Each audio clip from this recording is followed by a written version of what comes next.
Students unit 13 है practical geometry circles. ठीक है, प्रैक्टिकल ज्योमेट्री इसमें टॉपिक है हमारा।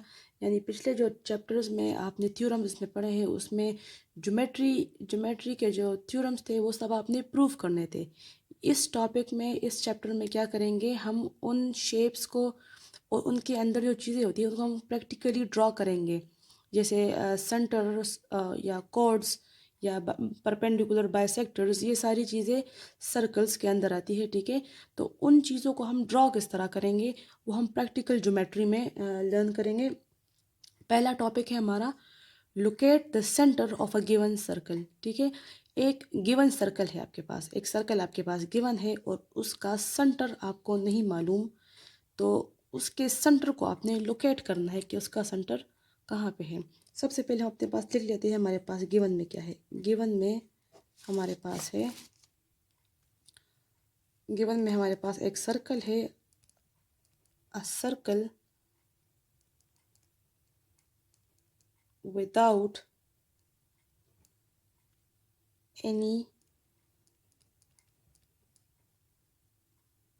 any mention of its circle of its center, sorry. यानी एक सर्कल हमारे पास गिवन है जिसका कोई सेंटर नहीं है। ठीक है, और रिक्वायर्ड हमारे पास क्या है,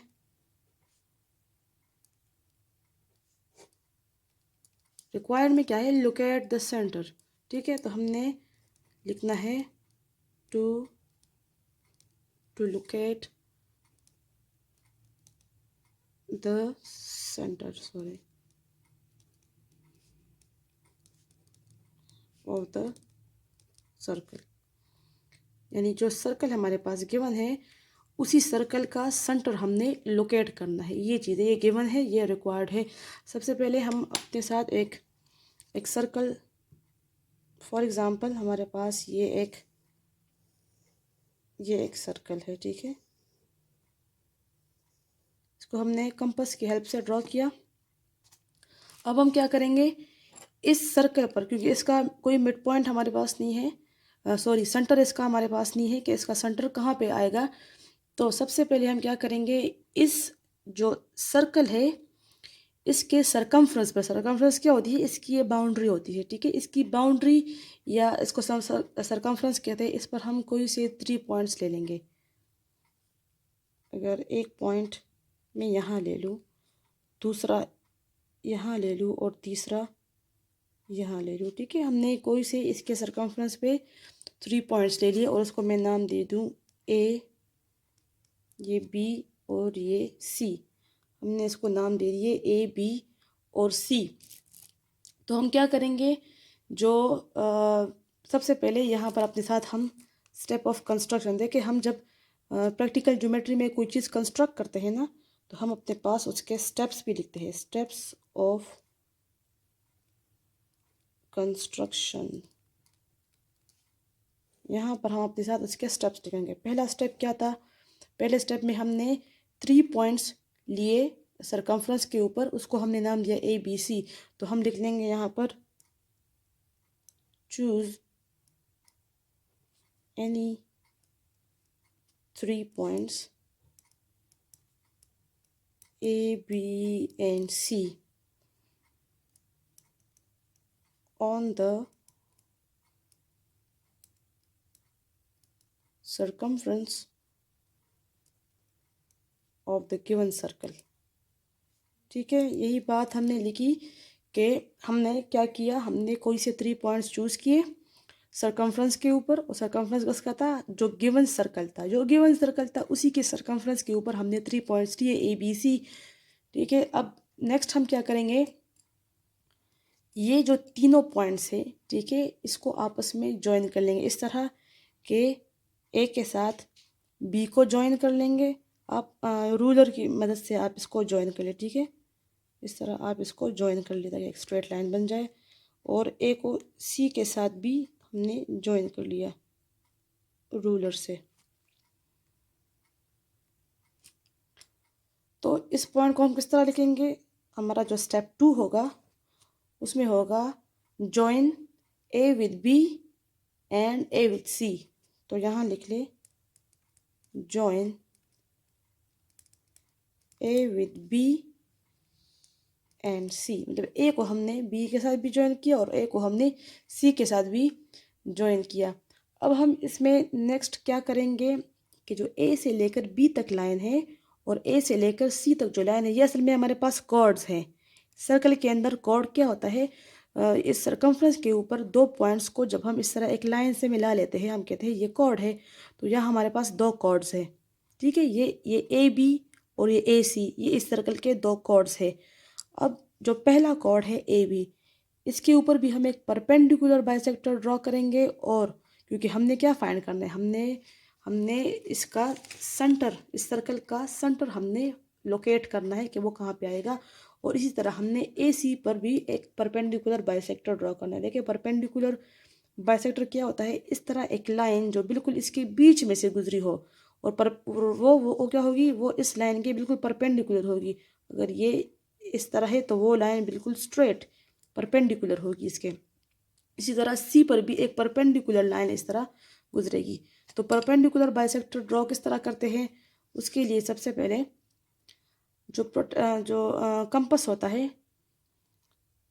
ये जो लाइन है ए बी, आपने इस कंपस को इसके हाफ से थोड़ा ज़्यादा रखना है, ठीक है। अगर यहाँ तक इसका हाफ है तो हमने इसको हाफ से थोड़ा ज़्यादा रखा है, ठीक है। इस तरह हम परपेंडिकुलर बाइसेक्टर ड्रॉ करते हैं। तो ये अब इसका हाफ से ज़्यादा है, ठीक है। ये इसको हम, इसकी विड्थ हमने इतनी रखी है कि ये इसके हाफ से ज़्यादा है। इसको एक पॉइंट के ऊपर इस तरह रख ले और एक आर्क लगाए यहाँ पे, एक साइड पर भी आर्क लगाए और फिर दूसरी साइड पे, मतलब इस कॉर्ड के ऊपर भी एक आर्क लगा ली और इस कॉर्ड के नीचे भी। इसी तरह इसी इतनी ही विड्थ को यहाँ पर भी रखें, ठीक है, एक आर्क लगाए और इसके नीचे भी रखकर यहाँ एक और आर्क लगाए ताकि ये दोनों आर्क्स आपस में क्या आ जाए, एक पॉइंट पे क्रॉस हो जाए, ठीक है। ये थे इसका, यहाँ से जब हम लाइन ड्रॉ करेंगे वो इस ए बी का परपेंडिकुलर बाइसेक्टर होगा। इसी तरह आप ए और सी के बीच में किस तरह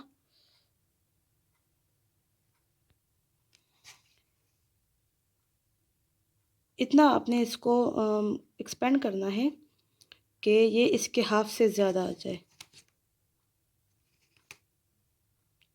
ए सी के हाफ से थोड़ा ज़्यादा, ये ठीक है।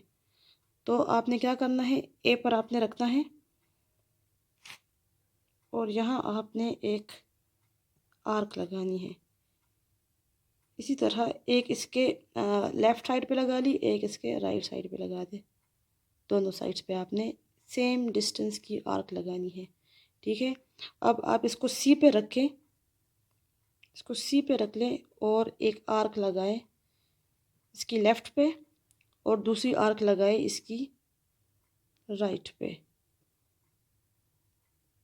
इसको क्रॉस करवा दे, यहाँ पर क्रॉस नहीं हो रहा, इसको थोड़ा बड़ा कर दे, ठीक है। अब हो गया।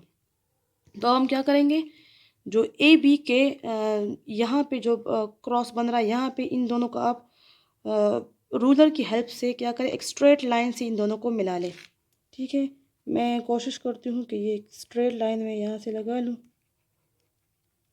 ठीक है, और इसको आगे भी ले जाए, ठीक है। अब इस वाली लाइन को भी आप रूलर की हेल्प से, ठीक है, आपने रूलर की हेल्प से करना है। मैं विदाउट रूलर कर रही हूँ। देखिए एक लाइन यहाँ से स्ट्रेट जा रही थी, दूसरी लाइन यहाँ से स्ट्रेट आ रही है। तो दोनों लाइन्स, सबसे पहले हम यहाँ पर ये लिख लेते हैं। थर्ड हमारा स्टेप क्या था, हमारा स्टेप 3 था। स्टेप 3 में हमने क्या किया कि हमने दो परपेंडिकुलर बाइसेक्टर ड्रॉ किए, एक ए बी पर और एक ए सी पर। तो हम लिख लेंगे draw perpendicular bisector, draw perpendicular bisector of A B line पर भी एक perpendicular bisector of A B line and A C line. ठीक है, हमने दो परपेंडिकुलर बाइसेक्टर ड्रॉ किए, एक ए बी पर एक ए सी पर। अब जब इन लाइंस को हमने ड्रॉ किया तो ये एक जगह पे इंटरसेक्ट हुए, यहाँ पे इस पॉइंट पे ये इंटरसेक्ट हुए, इस पॉइंट को हमने नाम दे दिया ओ का। तो यहाँ हम लिख लेते हैं स्टेप 4 में कि these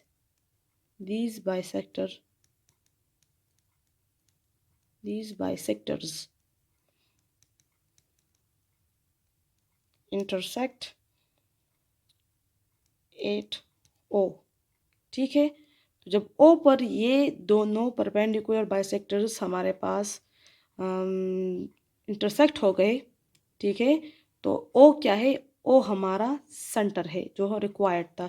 तो हम स्टेप 5 में लिख लेते हैं O is the required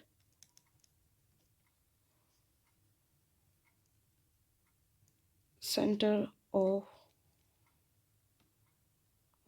given circle। बस ये आपने क्या किया, आपने लोकेट किया सेंटर ऑफ गिवन सर्कल को। आपने दो परपेंडिकुलर बाइसेक्टर ड्रॉ किए दो कॉर्ड्स के ऊपर और उससे आपके पास क्या हासिल हो गया, सेंटर ओ।